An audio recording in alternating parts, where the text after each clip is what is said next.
We are back here again for another motherfucking installment of King's Corner. Yo, this is episode 3 of Attack on Titan. And I'm going to just go ahead and label this one's Reiner Memoir. Because this whole episode was about Reiner reflecting on his life at Paradise. I call it Paradise, but okay, so it's Paradise. I like Paradise better. But he's reflecting on his life at Paradise, being a warrior candidate. And just just mix emotions on a lot of things. So we're gonna go ahead and jump right into this, but before we do that, I need y'all to go ahead and hit a like, subscribe, share, drop a comment, hit the bell button for the notifications, because we out here working and y'all want to be able to get the new content when the new content drop, right? Alright, so this one starts off with my dude Reiner sitting in bed reminiscing on things that him and his mom was talking about back in the day, about how his mom told him that they were abandoned and they live inside these walled ghettos because his father is actually a Marleyan, and because they are Eldians, they can't live with the Marleyans. So this sparks a little urge in Reiner. He's like, man, I want my family to live together, so I'll make us honor Marleyans. I'm gonna become a warrior candidate, fight for Marley, so we could go ahead and become one. That's so we could live together and everything. That's all he really wanted. So boom, fast forward, they're going through the training sequence and everything. You see that Reiner was actually the weakest one out the whole group, son. So somehow he got chosen to be the successor of the Armored Titan, man. But my dude Pac wasn't happy about it, you feel me? He like, how could the worst be chosen of us all, you feel me? And I ain't gonna even lie to you, man. I feel where Pac coming from, man, because this boy Ryan is a pure pussy at this point, yo. Like, he's the weakest one out of them all, so, like, why do he deserve to be the Armor Titan? But somehow he still got chosen. So, like, they getting paraded through the city while they going the way towards the boat, because they about to leave or whatever. Ryan waving to the crowd. He spots his mom. After he spots his mom, he see this man going walk inside this building or whatever, right? So he's like, this has to be my dad. He busts in the building. He's like, Dad, it's you, right? Mom used to work here, and she told me she met a man here and this and that with you. Dude looked at him. He's like, your mother sent you up to this, huh? Leave before I be shunned or my family standing to be hanged or something like that. So, like, dude, like, I don't want nothing to do with you, Reiner, man. And Reiner was hurt because he's a pussy. But it is what it is. So I could see why he feeling some type of way, because that would hurt you, man. I wanted y'all to live together. That's the whole reason why I'm doing this, and I want to be a hero. So now you telling me you don't want nothing to do with me? Factuals. I feel that. So now they on the they make it to the island. They traveling and shit at the camp. Man, they having like doubts or whatever.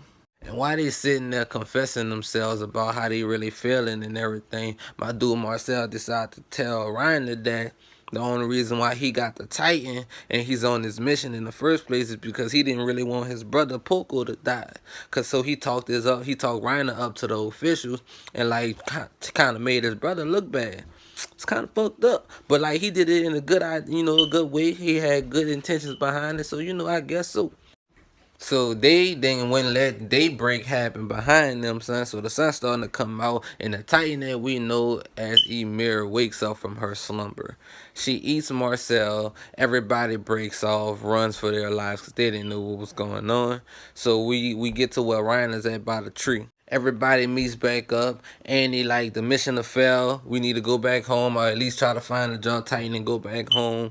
Baruto like, I understand that's the best plan right now. Ryan like, no, we have to go ahead and complete on with the mission. You think they just gonna go ahead and eat me? Y'all just as guilty as I am. So, and they started whooping that boy. So, and I'm talking about like damn near like beat that boy like Levi did Aaron. And I think season 1 it was. So after Annie finished handing Reiner the whooping of a fucking century, son, she turned off to walk off. Next thing you know, Carrie pop up behind her. She's like, I'm not Reiner anymore. I'll be Marcel. Reiner's dead. Jump on her, choke her out, hold her down like about to right damn near choke out, son. Like, I don't know. Reiner, something snapped in his head. He's like, I'm not going back without anything. Like, I came here to be the hero. That's what I'm gonna do. I will be a hero. Now they go ahead and get their gear together, I guess, get their mind, their mental together. They go ride towards the wall for Shingashi. Shingashi. Fuck that, I'm keepers in here. Y'all know what the fuck the name of the city is. They finally reach the wall, and this begins the story that we know as Attack on Titan, man. My dude Baruto turned into the Colossal Titan, blow the gates, and then, you know, everything happened in episode 1.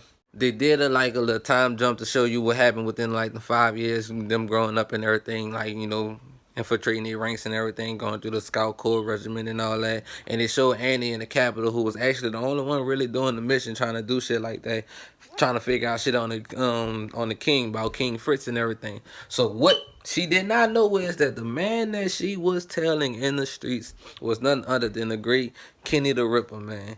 Almost fucking died, son. She tried to take that boy head off with a fire ass roundhouse kick. Shit ain't work, son. So she dipped out on them boys. So now they about to go ahead and attack Wall Rose and everything, man. It was just a lot going on. Reiner was just, his memory was all the way done. At this point, Reiner is tired. He's tired. He's emotionally drained. He's physically drained. He's numb to everything. He wants it all in. So my dude loads a nice rifle, like a nice little bullet inside of his rifle, sticks the barrel in his mouth, and at the same time that he's about to go ahead and pull the trigger, young Falco, whatever that boy name is, hit on the wall at the same time he was about to pull the trigger, and he's like, I still can make a change for them.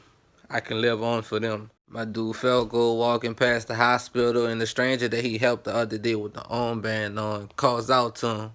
He's go sit down, talk to him. He's like, "Why you still here?" and everything. He's like, "I'm not hurt anymore. I just don't want to go back to my family right now." So he's like, "Why?" He's like, "I just don't want to." And if you know, then you know.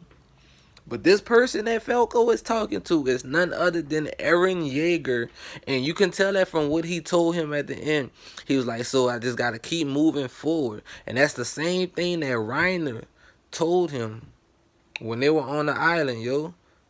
So stay tuned for the next episode.